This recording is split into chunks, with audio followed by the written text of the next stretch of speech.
Hi guys, இன்னைக்கு நம்ம இந்த ட்ராமாவோட நெக்ஸ்ட் பார்ட் தான் பார்க்க போறோம். லாஸ்ட் பார்ட்ல நம்ம ஹீரோவும் ஹீரோயினும் கிஸ் பண்ணிட்டு இருந்திருப்பாங்க இல்லையா? இப்போ முடிச்சுட்டு நேரா ஹீரோவோட வீட்டுக்கு தான் வராங்க. கிம்லாம் ஓடி வந்து எங்க போயிட்டீங்க, ஏன் இவ்வளோ லேட்டுன்னு கேட்க ரெண்டு பேர்கிட்ட இருந்து பதிலே வர மாட்டேங்குது. பக்கத்துல உள்ள இன்னொரு மெய்டு அவங்க தனியா டைம் ஸ்பெண்ட் பண்ண போயிருப்பாங்க. என்ன போன இடம் நல்லா இருந்ததான்னு கேட்க அப்படியே இல்லன்னு ரெண்டு பேரும் கோரஸா கத்திட்டு இருக்காங்க. அப்புறம் அப்படியே மழுப்பணுமாச்சே, சும்மா காத்து வாங்கிட்டு வரலான்னு அப்படியே ஒரு டிரைவ் போயிட்டு வந்தோம் அவ்வளவுதான்ட்டு ஹீரோ. அப்புறம் நீ எதுவும் பயங்கர ஷாக்கு, என்னன்னு மாத்தி லுக்க விட்டுக்கிறாங்க. பேசவே வரமாட்டீங்கதா. உடனே ஹீரோவும் நீ டயர்டா இருப்பல, போய் ரெஸ்ட் எடுப்போன்னு சொன்னதும் ஓடிட்டா. நைட்டு வந்து படுத்தா தூக்கமே வரமாட்டேங்குது. கிஸ் பண்ணது மட்டும்தான் வந்து போயிட்டு இருக்கு. இதெல்லாம் ஒரு பெரிய விஷயமே இல்ல ஹிஜோ, சும்மா அப்படியே நடந்துருச்சு அவ்வளவுதான் சொல்லிட்டு மனசு தேத்தினாலும் முடிய மாட்டேங்குது. எங்க ஹீரோக்கும் அதே நிலைமைதான். இவனும் தூக்க வராம அதெல்லாம் நினைச்சு பார்த்துட்டு நேரா ஹீரோன்னு பார்க்க வர அவளும் உள்ள தூங்காம தான் இருக்கா. ஹிஜோன்னு சத்தம் போட பயபுள்ளிக்கு இங்க பயங்கர ஷாக் ஆயிடுச்சு, வார்த்தையே வரல. சரின்னு ஹீரோவை டிஸ்டர்ப் பண்ண வேணான்னு கிளம்பிட இந்த ஹார்ட் எதுக்கு இப்படி பீட் ஆகுதுன்னே தெரிய மாட்டேங்குதே, என்னதா பண்றதோன்னு உட்காந்துக்கிட்டு இருக்கா. இப்போ அடுத்த நாள் விடிஞ்சதும் ஆபீஸ்க்கு ரெடியாகி ஒளிஞ்சு போய்கிட்டு இருக்க கரெக்டா ஹீரோவே பாத்துட்டான். ஆமா என்ன பண்ணிட்டு இருக்கேன்னு கேட்க பயத்துல ஸ்லிப் ஆகி கீழே விழ போக கரெக்டா ஹீரோ வந்து கேட்ச் பண்ணிட்டான். அப்ப ஹீரோ அவளையே பாத்துட்டு இருந்தா, இவ ஹீரோவோட லிப்ஸ தான் பாத்துட்டு இருக்கா. இதுல கிஸ் பண்ணது வேற வந்து போக டக்குன்னு விலகிட்டு எனக்கு ஆபீஸ்ல நிறைய வேலை இருக்கு, சிஓ பதவியை வேற இன்னொருத்தருக்கு கொடுக்கணுமாச்சே, அதுக்கான வேலையெல்லாம் நான் பார்க்க வேண்டியது இருக்குன்னு சொல்லிட்டு ஓடியே போயிட்டான். இவளை பார்த்தா ஹீரோ கேசிரிப்பா இருக்கு. இங்க அவளும் ஆபீஸ்க்கு வருவான்னு பார்த்தா சர்ச்சுக்கு வந்து பாவ மன்னிப்பெல்லாம் கேட்பாங்கல்ல, அவங்க கிட்ட வந்து உட்காந்துட்டு நான் கேத்தலிக் கிடையாது பரவாயில்லையான்னு கேட்கும் போது அதெல்லாம் ஒன்னும் பிரச்சனை இல்லைன்ட்டாங்களா. எனக்கு பேய் ஓட்டுவீங்களா, என்ன பேய் பிடிச்சி ரொம்ப ஆட்டுதுன்னு நினைக்கிறேன், உங்களுக்கு தேவைப்படுற அளவுக்கு டொனேஷன் தரேன், தயவு செஞ்சு அந்த பேயை மட்டும் ஓட்டி விட்டுருங்கன்னு கேட்க அவங்க இவளையே துரத்தி விட்டுட்டாங்க. அப்ப கரெக்டா மின்னு வரா. இங்க நீ என்ன பண்றன்னு கேட்டுட்டு இருக்கும் போது கரெக்டா நம்ம ஹீரோ கால் பண்றான். வெட்டிங் பிளான்ஸ்லாம் நிறைய இருக்கு, உனக்கு வேற டைம் இல்லைன்னு சொன்னையாச்சே, சோ ஷெட்யூலை மாத்திடலாமான்னு கேட்க இல்ல எனக்கு டைம் இருக்குன்னு சொல்லிட்டா. அப்ப கரெக்டா மின்னு பேசுறது கேட்டதும் இங்க ஹீரோக்கு டென்ஷன் ஆயிடுச்சு. இவளும் வேற நான் அப்புறமா கால் பண்றேன்னு சொல்லிட்டு கட் பண்ணிட்டாலாம். அப்படியே டென்ஷன்ல தான் ஹீரோ பேலஸ்க்கு போயிட்டு இருக்கான். இந்த பக்கம் மின்னு சந்தோஷமா டிரைவ் பண்ணிட்டு இருக்கிறத பார்த்துட்டு உனக்கும் டிரைவ் பண்றது ரொம்ப பிடிக்கும் போலயே, நேத்து கிராண்ட் பிரின்ஸ் கூட டிரைவ் பண்ணும்போது சிரிச்சுக்கிட்டே தான் இருந்தாரு, ஏன்னா அவருக்கு டிரைவ் பண்ணும்போது பறக்கிற மாதிரியே ஃபீல் பண்ணுவாராமா. இன்னும் எவ்வளவு சைல்டிஷா இருக்காரு பாருன்னு சொல்லிட்டு சிரிச்சிட்டு இருக்கேன். இந்த பக்கம் இவனோட சிரிப்பு காணாமலே போயிடுச்சு. அவளை கொண்டு வந்து ஆபீஸ்ல விட்டவன் நீ அதிகமா அட்டாச் ஆயிக்காத, இல்லனா பணமோ புகழோ உன்னோட மனசோ டிவோர்ஸ்க்கு அப்புறமா ரொம்பவே கஷ்டப்படுன்னு சொல்ல நான் ஒன்னும் முட்டாள் கிடையாதுன்னு சொல்லிட்டு கிளம்பிட்டான். ஆனாலும் இவனுக்கு மனசே சரியில்லை. இங்க உள்ள வந்தவன் அண்ணன் கிட்ட இந்த கம்பெனியை கொடுக்க போறலாச்சே, சோ இவங்களுக்கு கீழே இருக்கக்கூடிய ஷாப் எல்லாம் விசிட் பண்ணலாம்னு சொல்லிட்டு பிளான் பண்ணிருக்கான். அந்த இடத்துக்கு தேஜுவையும் வர சொல்லிட்டா. இந்த பக்கம் நம்ம ஹீரோ நேரா ராஜாவை தான் மீட் பண்றாரு. இங்க மேரேஜ்க்கான டேட்டை செலக்ட் பண்ணிட்டீங்களான்னு கேட்கும்போது தோ பண்ணிருக்கேன், சீக்கிரமா கல்யாணம் பண்ணிக்கிட்டா நல்லா தானே இருக்குன்னு சொல்லிட்டு ஒரு டேட்டை சொல்றாரு. அப்ப ஹீரோ போய் இன்னொரு டேட்டை செலக்ட் பண்ணிட்டு எங்களுக்கு கொஞ்சம் டைம் தேவைப்படுது, சோ இந்த டேட்டை ஃபிக்ஸ் பண்ணிக்கலான்னு கேட்க குட்டி ராஜாவும் ஓகே பண்ணி சீல் வச்சுட்டாரு. இந்த பக்கம் நம்ம ஹீரோயின் அவங்க ஆபீஸ்க்கு கீழே இருக்கக்கூடிய ஷாப்பை எல்லாம் விசிட் பண்ணிருக்கா இல்லையா, சோ அங்க இருக்க செயின் எல்லாம் ட்ரை பண்ணி பார்த்தவன் ரெவன்யூ மட்டும் டிராப் ஆச்சு. அப்புறம் அவ்வளவுதான் பாத்துக்கங்க, என்னதான் நான் கல்யாணம் பண்ணி போனாலும் சரி என் ஃபுல் ஃபோக்கஸ் இங்க மட்டும்தான் இருக்குன்னு சொல்லிட்டு மிரட்டி விட்டுட்டு இருக்கா. அப்ப கரெக்டா தேஜுவும் ஒய்ஃபோட வந்துட்டேன். இவளை யார் கூப்பிட்டதுன்னு கேட்கவும் ஐயோ நான் அவரை மட்டும் தான் கூப்பிட்டேன்னு டோ சொல்லிக்கிட்டு இருக்கான். பத்தாதுக்கு அன்னிக்காரி வந்து உன்னை ரொம்ப மிஸ் பண்ணிட்டு அதனாலதான் வந்தேன்னு வேற குழஞ்சுக்கிட்டு இருக்காங்க. இதுல அந்த தேஜு வேற எதுவா இருந்தாலும் போன்லயே சொல்ல வேண்டியதானே, நேர்ல எல்லாம் வர வச்சிட்டு இருக்குன்னு சொல்லிட்டு ரொம்ப சலிச்சுக்கிறான். கேஸ்டல் குரூப் ஹேண்ட் ஓவர் பண்ணும்ல, அதுக்குதான் கூப்பிட்டேன், உன்னை பார்த்தா அதுக்கு சரிப்பட்டு வரமாட்ட போலேன்ட்டு போனதும் என்னது கேஸ்டல் குரூப்பை என்கிட்ட ஒப்படைக்க போறியா, என்னால நம்பவே முடியலன்ட்டு இருக்கான். ஒப்படைக்கிறேன் தான், சேல்ஸ் மட்டும் கம்மியாச்சு, அவனை நீ தொலைஞ்சுட்டு இருக்கா. இப்போ அங்கிருந்து கிளம்பி நேரா ஹீரோவோட வீட்டுக்கு தான் வராங்க. கல்யாணம் நடக்க போதல அதுக்கான ட்ரெஸ் ஃபிட்டிங் எல்லாம் பண்ணும்ல, அதுக்கு தான் வந்திருக்காங்க. இவளுக்கு ஹீரோவை நேருக்கு நேர் பார்க்கவே முடிய மாட்டேங்குது. இதுல வெட்டிங் ட்ரெஸ் போட்டு வேற ஃபிட் செக் பண்ணிட்டு இருக்கேன். ஹீரோ அவளை பார்த்து சைகை சொல்லவும் அவளுக்கு புரியலையா. சோ ஹீரோ அவ பக்கத்துல வந்து கழுத்துல இருக்க முடிய ஒதுக்கி விட அவ்வளவுதான் இவ மூஞ்சி எல்லாம் ரெட்டிஷ் ஆயிடுச்சு. இத டோ பாத்துட்டு ஐயோ உங்களுக்கு என்ன காய்ச்சல் அடிக்குதான்னு தொட்டு பாத்துட்டு இருக்கா. அதெல்லாம் இல்ல ரொம்ப ஹீட்டா இருக்கு அப்படிங்கிற மாதிரி சமாளிச்சவன் அடுத்த அப்பாயின்மெண்ட் இருக்குல்ல அதை பத்தி பேசுவோங்கிறா. அடுத்து உங்க ரெண்டு பேருக்குமான ஹெல்த் செக்அப் போகும், அப்புறம் நாளைக்கு உங்க வீட்டுக்கு போய் டின்னர் சாப்பிட்டு வரணுங்க. எது நாளைக்கு ஏன் வீட்டுக்கான்னு கேக்குறா. ஆமா ஃபியூச்சர் மருமகனை மாமனார் மீட் பண்ணோம்ல அதுக்காக தான் சொல்லும் போது ஆல்ரெடி நோட்டீஸ்லாம் அனுப்பியாச்சுன்னு டோவும் சொல்லிட்டு இருக்கா. இவளுக்கு இது பிடிக்கவே இல்ல, தடுக்கவும் முடியாதாச்சே. இப்ப நம்ம சாயும் கிஃப்ட் நோட்டீஸ்லாம் எடுத்துக்கிட்டு ஹீரோயினோட அப்பாவை தான் மீட் பண்றாரு. அரசாணை எல்லாம் இருக்கும் இல்லையா, அதெல்லாம் படிச்சு கட்டிட்டு வெட்டிங்ல நடக்க போறத பத்தி பேசும்போது எதுவா இருந்தாலும் சீக்கிரமா சொல்லுங்க, ஆல்ரெடி 2 மீட்டிங்க போஸ்ட்போன் பண்ணி வச்சிருக்குன்னு சொல்லிட்டு கொஞ்சம் கடுப்பாரு. இந்த பக்கம் இவங்க 2 பேருக்குமான ஹெல்த் செக்அப் போயிட்டு இருக்கு. இது நீங்க ஆரோக்கியமா இருக்கீங்களா, உங்களால குழந்தைய பெத்துக்க முடியுமாங்கிறத தான் செக் பண்ணக்கூடியதுங்க. ஹீரோனுக்கு இங்க ஷாக் ஆயிடுச்சு. ஆமா, அரண்மனைக்கு வாரிசுகள்ங்கிறது ரொம்ப ரொம்ப முக்கியமான ஒரு விஷயம். நீங்க ஆரோக்கியமா இருந்தா தானே மேரேஜ்க்கு அப்புறமா எல்லா ஏற்பாடையும் பண்ண முடியுங்க. என்ன ஏற்பாடுன்னு கேக்குறா. அவங்க ஃபர்ஸ்ட் நைட் பத்தி பேச ஆரம்பிச்சதும் இவளுக்கு ரொம்ப ஒரு மாதிரி ஆயிடுச்சு. செக் பண்ணிட்டு இருக்கவரு இவங்களுக்கு ஹார்ட் பீட்லாம் அதிகமாக ஆரம்பிக்குதுங்க. ஐயோ, இப்பவே எக்ஸைட் ஆகிட்டு இருக்கீங்களான்னு பேசிட்டு இருக்காங்க. ஹீரோக்கு புரிஞ்சு போயிடுச்சு. சோ சீனியர் மேட் கிட்ட நீங்க இத அவகிட்ட தனியா பேசிக்கோங்க, இப்போதைக்கு நாங்க கொஞ்சம் ஃப்ரீயா இருக்கோம்னு சொல்லிட்டு அனுப்பி விட்டுட்டான். அவங்க போனதுக்கு அப்புறமா தான் இவளுக்கு இன்னும் ரொம்ப ஆக்வர்டா இருக்கு. இன்னைக்கு நீ ஏன் ரொம்ப ஸ்ட்ரேஞ்சா நடந்துக்கிட்டேன்னு கேட்டா, நீங்க தான் ஸ்ட்ரேஞ்சா நடந்துக்கிட்டீங்க. திடீர்னு பக்கத்துல வந்து முடியெல்லாம் ஒதுக்கி விட்டுட்டு இருக்கீங்க, அதுவும் மான் மாதிரி கண்ணை வச்சுக்கிட்டு என்னையே பாத்துட்டு இருக்கீங்கன்னு சொல்ல, என்னோட கண்கள் எப்பவுமே மாறினதே கிடையாதுங்கிறான். போய் சொல்றீங்கன்னு இவ சொன்னதும், நேத்து நடந்ததாலதான் இப்படி நடந்துக்கிறியான்னு கேக்குறான். சேச்சா, அதெல்லாம் ஒரு பெரிய விஷயமே கிடையாது. நம்ம ஒன்னும் குழந்தை இல்லையே, ஏதோ ஒரு மூமெண்ட்ல கிஸ் பண்ணிட்டோம். முழுக்க முழுக்க ஸ்ட்ரேஞ்சரா இருந்திருந்தா கூட அந்த இடத்துல அப்படிதான் நடந்திருக்கும்னு சொல்ல. எது ஸ்ட்ரேஞ்சரா இருந்தாலும் அப்படி நடந்திருக்குமா? அப்போ அந்த இடத்துல நான் இருக்கிறதால நீ அப்படி நடந்துக்கலையா? ஆனா நான் ஜஸ்ட் ஆக்சிடென்டலாம் உன்னை கிஸ் பண்ணல, அந்த இடத்துல நீ இருந்ததால மட்டும்தான் நான் கிஸ் பண்ணேன்னு சொல்ல. இவளுக்கு வார்த்தையே இல்ல. இப்போ இந்த பக்கம் குயின் கிட்ட வந்து அவங்களோட மெய்டு இது மாதிரி கிராண்ட் பிரின்ஸ் கலங்கப்பட்டுட்டாரு போல, ஏன்னா நேத்து ஏதோ நடந்திருக்கு, அதனாலதான் இன்னைக்கு ஹிஜு ஃபுல்லுமே பதட்டமாவே இருந்தாங்கன்னு சொல்ல. அப்போ நான் அவனை மீட் பண்றேன்னு சொல்லிட்டு இப்ப நம்ம ஹீரோ கிட்ட வந்து ஏன் அப்செட்டா இருக்க போலயே, நேத்து நடந்த விஷயத்தால அப்செட்டா இருக்கியான்னு கேட்க, சச்சா கண்டிப்பா கிடையாதுங்கிறான். அப்ப ஹிஜு கூட சண்டை போட்டியான்னு கேட்க, அப்படி நடக்கணும்னு தான் ஆசைப்படுறீங்க போலேன்னு கேக்குறான். சச்சா, அப்படி நடந்தா நான் அதுக்காக கவலை தான் படுவேன். முழுக்க முழுக்க வேற வேற உலகத்தை சேர்ந்த 2 பேரும் டக்குன்னு செட் ஆகிறதுக்கு கஷ்டமா தான் இருக்கும்னு சொல்ல. அப்போ நீங்க ஈஸியா செட் ஆகிட்டீங்களா? ஏன்னா நீங்களும் என் அண்ணனும் ஒரே மாதிரியான உலகத்துல தான் வளர்ந்தீங்க, சேர்ந்து சந்தோஷமா இருந்தீங்களான்னு கேட்க, அப்படியே ஒரு குட்டி பிளாஷ்பேக்கை காட்டாங்க. கல்யாணம் பண்ண புதுசா இல்ல கல்யாணத்துக்கு முன்னாடியான்னு தெரியல, 2 பேரும் ஒன்னா ஒரு இடத்துக்கு போகணும்னு கூப்பிட்டுருப்பாங்க போல. ஆனா கிரவுன் பிரின்ஸ் வந்துட்டு நான் வரமாட்டேன் தனியா போன்ட்டு இருக்காரு. சோ இதை தெரிஞ்சுக்கிட்ட நம்ம ஹீரோ வந்து என்ன மறுபடியும் அண்ணா ஓடி ஒளிய பாக்குறாரா? பரவாயில்ல விடுங்க, நான் உங்க கூட வரேன். கிரவுன் பிரின்ஸ்க்கு உடம்பு சரியில்லைன்னு சொன்னா நான் உங்க கூட வரத யாரும் தப்பா நினைச்சுக்க மாட்டாங்கன்னு சொல்ல. ஆனா இதனால உன் அப்பா கிட்ட இருந்து பனிஷ்மெண்ட் கிடைக்கும் இல்லையான்னு கேக்குறாங்க. அந்த பனிஷ்மெண்ட் எனக்கு டெய்லியும் தானே கிடைச்சிட்டு இருக்கு, சோ பரவாயில்லன்னு சொல்லி இருந்திருக்கான். இப்போ இதெல்லாம் நினைச்சு பார்த்தவங்க அரச குடும்பத்துல எந்த ஒரு இடத்துலயும் சந்தோஷங்கிற உனக்கு இடமே இல்லைன்னு உனக்கே தெரியும் இல்லையான்னு கேக்குறாங்க. இந்த பக்கம் நம்ம ஹீரோயினை காட்ட அவளுக்கு இன்னும் ஹீரோவை கிஸ் பண்ணதே தான் வந்து போயிட்டு இருக்கான். அப்படியே அவனுக்கு கால் பண்ணலான்னு கை வருது. சச்ச, நாங்களே டிவோர்ஸ் பண்ணிக்க போறோம், எதுக்கு இதெல்லாம் பெருசா நினைச்சுக்கணும்னு சொல்லிட்டு படுத்து தூங்கிட்டான். இந்த பக்கம் நம்ம ஹீரோவும் மேரேஜ் கான்ட்ராக்ட்ல 3 வருஷத்துல டிவோர்ஸ் பண்ணிக்கணுங்கிற வார்த்தையை பார்த்ததும் ஒரு மாதிரி சேட் ஆகிட்டான். இங்க குயினோட அப்பாவை காட்ட அவர் ஒரு குட்டி பிளாஷ்பேக் நினைச்சு பாக்குறாரு. அரண்மனையில தீ விபத்து ஏற்பட்டுச்சு இல்லையா, அப்ப வேக வேகமா குயினை பார்க்க போகும்போது அவங்க அழுதுட்டு உட்காந்துட்டு இருந்திருக்காங்க. அவங்க அப்பா பக்கத்துல வந்ததும் கிரவுன் பிரின்ஸ் பதவியிலிருந்து விலகி இளவரசருக்கு அந்த பதவியை கொடுக்க ஆசைப்பட்டதோடு இல்லாம அரச ஆணையும் எழுதிட்டாரு. அதனாலதான் நான் இப்படி பண்ணேன், பட் இதை கண்டிப்பா கிரவுன் பிரின்ஸே புரிஞ்சுப்பாருன்னு சொல்ல. அப்படி என்னத்தை பண்ணேன்னு கேட்கும்போது நான் தான் இந்த பேலஸையே எரிச்சு விட்டேன்னு சொல்றாங்க. இதை கேட்டு இவங்க அப்பாக்கே பயங்கர ஷாக் ஆயிருக்கு. இதை இப்ப நினைச்சிட்டு இருக்கேன். இங்க நம்ம ஹீரோ அந்த கான்ட்ராக்ட் பேப்பர் எடுத்து பத்திரமா ஒரு லாக்கர்ல வைக்கிறான். அதுக்கு கீழேயே ஒரு எரிஞ்சு போன உயில் இருக்கு. இதையும் சேர்த்து எரிச்சு விட்டதாதான் அண்ணி நினைச்சிருந்திருப்பாங்க. பட் அது இப்ப வர ஹீரோ கிட்ட பத்திரமா தான் இருக்கு. அப்படியே அடுத்த நாள் ஹீரோயினோட அப்பா வீட்டுக்கு தான் 2 பேரும் கிளம்புறாங்க.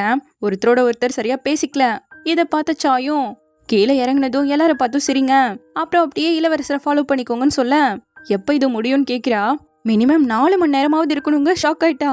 ஆமா, போனதும் கிளம்பிட்டோம்னா கண்டிப்பா எல்லாம் தப்பா பேச ஆரம்பிச்சிடுவாங்க, எவ்வளவு நேரம் இருக்கிறோமோ அவ்வளவு நேரம் நல்லதுங்கிறானா. இவளுக்கு இது இன்னுமே பிடிக்கல. இப்போ அப்பாவோட வீட்டுக்கு வந்து சேர்ந்தாச்சு. உங்களை லேட்டா மீட் பண்ணதுக்கு என்ன மன்னிச்சிடுங்கன்னு ஹீரோ கேட்க, அவரும் இளவரசருக்கான மரியாதையை செலுத்திட்டு அண்ணனை இன்ட்ரடியூஸ் பண்ணி வைக்கிறாரு. ஹீரோ கைய புடிச்சிட்டு உங்களை எனக்கு நல்லாவே ஞாபகம் இருக்கு அண்ணானதும், என்ன அண்ணான்னு சொல்லிட்டாரான்னு அவனுக்கு பயங்கர சந்தோஷம். இப்ப இந்த பக்கம் 2 பேரோட அசிஸ்டன்ட்டும் வெளியே சாப்பிட வந்திருக்காங்க. அப்ப சாய் இருந்துட்டு இளவரசரும் ஹிஜுவும் கொஞ்சம் ஒரு மாதிரி நடந்துக்கிறாங்க. என்னதான் எல்லாம் ஆக்டிங்கா இருந்தாலும் எங்காச்சும் மாட்டிடுவாங்களோன்னு தான் பயமா இருக்குங்க. அதெல்லாம் பயப்படாத, ஆல்ரெடி அவங்க ஒருத்தர் லவ் பண்ண ஆரம்பிச்சிட்டாங்கன்னு உனக்கு புரியலையா? ஆக்சுவலா அவங்க டேட்டிங்கையே ஸ்டார்ட் பண்ண மாதிரி எல்லாம் தெரியுதுன்னு சொல்லிக்கிட்டே டிஷ்யூல ஒரு பூ பண்ணிட்டு இருந்திருப்பா. கரெக்டா ஒரு ஃபோன் கால் வந்ததும் அந்த பூவை வச்சுட்டு நீங்க ஃபுல்லா சாப்பிட்டு தான் கிளம்புறீங்கன்னு சொல்லிட்டு போயிட்டா. அப்போ அவ செஞ்சு வச்சுட்டு போயிருந்த பூவை பார்த்துட்டு அடிடே இது எனக்காக தான் பண்ணாங்களான்னு இவனுக்கு ஒரு அல்ப ஆசை. இங்க அப்பாவோட வீட்டுல எல்லாரும் ஒன்னா சாப்பிட உட்காந்தாச்சு. அண்ணங்கார வாய் தான் அடங்கவே மாட்டேங்குது. எப்போல இருந்து நீங்க டேட் பண்ண ஆரம்பிச்சீங்க? ஏன்னா இவளுக்கு பிடிச்ச பையங்களா ரொம்ப வியடா இருப்பாங்க. எலும்பும் தோலுமா ஒருத்தனை பிடிச்சிருந்தாலே நல்லா பேச. அண்ணா கொஞ்சம் வாய மூடுறியான்னு நம்ம ஹீரோயின் சொன்னாலும் அடங்க மாட்டான். அப்படி இல்ல, நம்ம இளவரசர் எவ்வளவு அழகா ஹேண்ட்ஸமா இருக்காரு, இவரை எப்படி இவ பிடிச்சான்னு தான் தெரியலங்கிற மாதிரி பேச அன்னிக்காரமா தான் அமைதிப்படுத்திட்டு இருக்கு. இப்ப அப்பாவும் ஹீரோ கிட்ட அவளை தயவு செஞ்சு நேசிங்க, சின்ன வயசுல இருந்தே அவளை ரொம்ப உயர்வா திங்க் பண்ணியே வளர்ந்துட்டா, சோ அவளை விட கொஞ்சம் தாழ்ந்த ஒருத்தனை தான் கல்யாணம் பண்ணுவான்னு நான் நினைச்சிட்டு இருந்தேன். ஆனா இப்போ ஒரு ராயல் ஃபேமிலிக்குள்ள கல்யாணம் பண்ணி போக போறான்னு நினைச்சா கொஞ்சம் வருத்தமா இருக்குன்னு சொல்ல, நீங்க எதுக்கும் கவலைப்படாதீங்க, நான் அவளை நல்லா பார்த்துப்பேன்னு ஹீரோ சொல்றான். அதுக்கு மட்டும் சொல்லல, பேலஸ்னாலே ஏதாவது பிரச்சனை நடந்துகிட்டே தானே இருக்குன்னு சொல்லும் போது நம்ம ஹீரோ நீங்க சிரிச்சுக்கிட்டே, எப்போல இருந்து இந்த அக்கறை அப்பா எட்டி பார்க்க ஆரம்பிச்சாரு, ஆக்சிடென்ட் ஆகி செத்தனா பொழைச்சனான்னு கூட ஒரு வார்த்தை கூட கேட்கலங்க, பாத்தீங்களா அவ இன்னும் சைல்டிஷாவே இருக்கான்னு அவர் சொல்றாரா. பா பேசினது போதும், எங்களுக்கான வெட்டிங் கிஃப்ட ரெடி பண்ணி தானே வச்சிருக்கீங்க, தேஜுவோட கல்யாணத்துக்கு என்னென்ன கொடுத்தீங்களோ அதை எங்களுக்கும் கொடுக்கணும், ஏன்னா உங்களோட ஒரே ஒரு மக கல்யாணம் பண்ணி போக போறா இல்லையா, சோ ராயல் ஃபேமிலிக்கு ஏத்த மாதிரி டொனேஷனை கொடுக்கணும்னு சொல்லிட்டு நான் இல்லாமே நீங்க எல்லாரும் சேர்ந்து சாப்பிடுங்கன்னு அவளோட ரூமுக்கு கிளம்பிட்டா. ஹீரோவும் நான் அவளை பார்த்துட்டு வரேன்னு சொல்லிட்டு வரானா, அவ ரூம் ஃபுல்லுமே மெடலும் ஷீல்டுமா குவிஞ்சு கிடக்கு. இப்ப ஹீரோயினும் எனக்கு கோவம் தணிஞ்சதும் நானே வரேங்கிறா. ஆனா ஹீரோ போய் பக்கத்துல உட்காந்துக்கிட்டான். என் ஃபேமிலி இவ்வளோ மோசமா இருக்குன்னு கல்யாணத்தை நிறுத்திடலான்னு நினைக்கிறீங்களான்னு கேட்க, குயின் என்கிட்ட சொன்னதை மறந்துட்டியா, அதை மீறி உன்னால இதை நினைக்க கூட முடியாது, அப்புறம் உன்னோட அப்பாக்கு என்ன ரொம்ப பிடிச்சிருக்கும் போலேன்னு கேட்க, அதை நீங்க நம்பிட்டீங்களா, அது எல்லாமே அவரோட நடிப்பு, உங்களை யூஸ் பண்ணி எதெல்லாம் கெயின் பண்ணலான்னு மட்டும்தான் அவர் யோசிப்பாருங்க, நான் ஜென்யூனா இருக்க வரைக்கும் இதெல்லாம் ஒண்ணுமே கிடையாது, உன்கிட்ட இல்லாதது என்கிட்ட எவ்வளவோ இருக்கு, நீ கேட்டனா நான் எல்லாத்தையுமே கொடுப்பேன்னு சொல்ல, உங்களுக்கு என் மேல ஏதாவது ஃபீலிங்ஸ்க்கு இது வந்துருச்சான்னு இவ கேட்கிறா. ஏன்னா நான் ஒரு கவர்ச்சியான பொண்ணு தான், இருந்தாலும் உங்களோட கண்ணு அதை விட ஸ்பார்க் ஆகுதுங்க.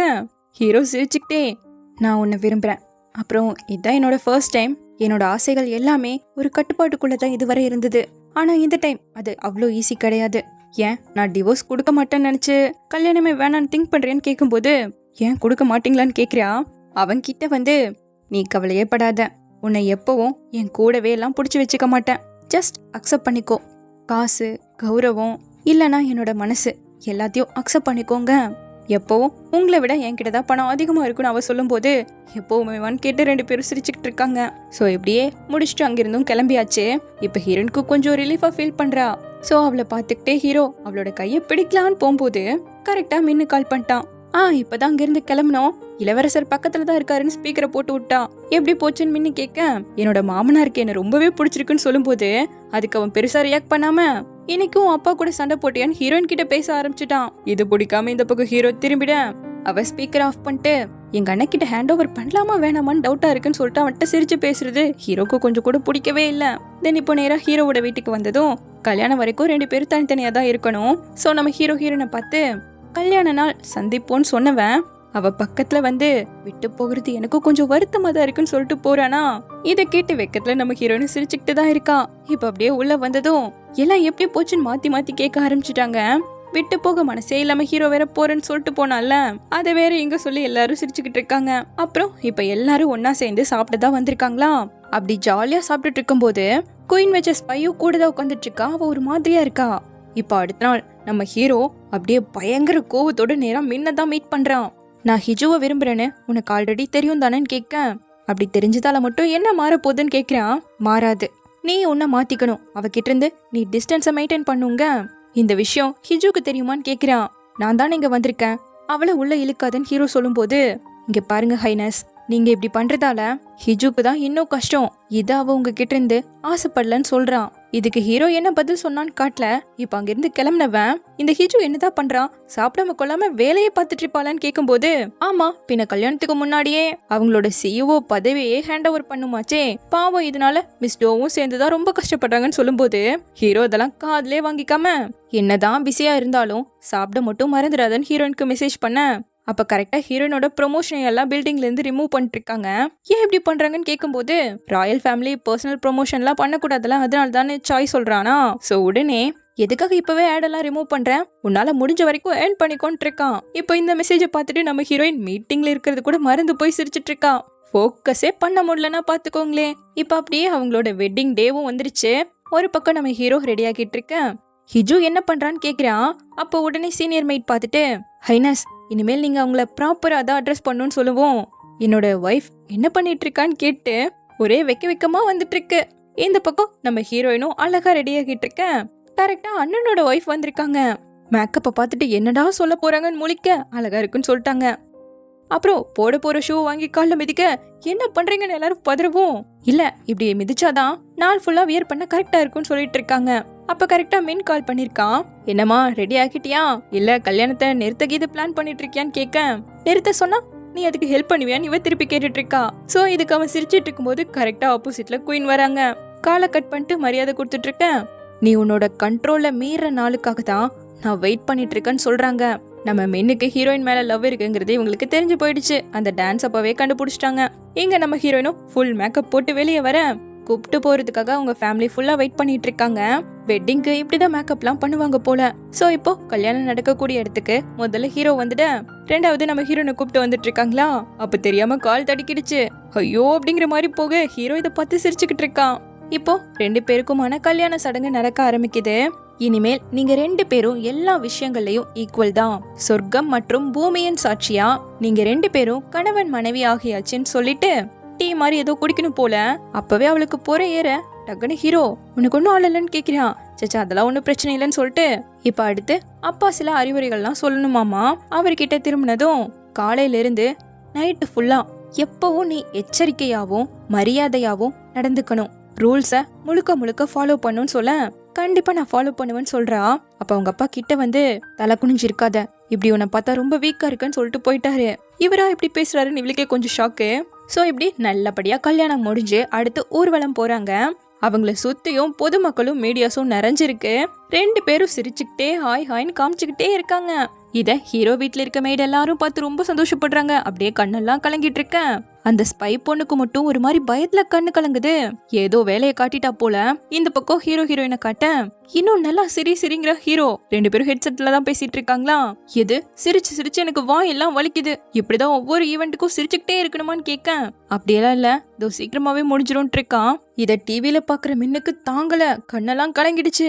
ரொம்ப ரொம்ப கஷ்டப்படுறான். இத கோயினும் பார்த்துட்டு அதான் உன்னை அப்பவே இந்த கல்யாணத்தை நிறுத்த சொன்னேன். இப்படி ரொம்ப ரொம்ப ஒரு விஷயத்த கண்ட்ரோல் பண்ணிட்டு இருந்தனா அன்எக்ஸ்பெக்டடா அது கண்ணா பின்னான்னு வெளியே வர ஆரம்பிச்சிடும்னு சொல்லிட்டு இருக்காங்க.